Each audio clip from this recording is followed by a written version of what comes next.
Roll. Nini, move to your left. Quiet on the set. Yes. Yeah, okay. Ready? Roll tayo. 3, 2, 1, and go. Mga behind the scene ng kapamilya actress at cast ng Lavender Fields na si Janine Gutierrez para sa kanyang GCash birthday greeting shoot. And go. Where's the freaking box?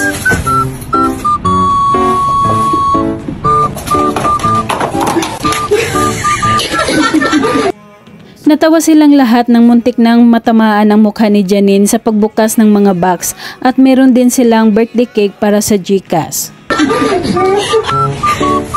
Ready, rolling, 3, 2, 1, and... And don't forget to celebrate with GCash every day. Pagkatapos bumati ay hinipan niya ang kandila at medyo natatawa pa rin si Janine dahil sa nangyari sa pagbukas niya ng box. Janine's tall enough to just... I didn't mean it. Napakaganda ng dalaga habang nag-ensayo ito ng laro at nakasuot ito ng green skirt at sleeveless top. Makikitang napaka-slim ni Janine at maganda ang hubog ng kanyang katawan.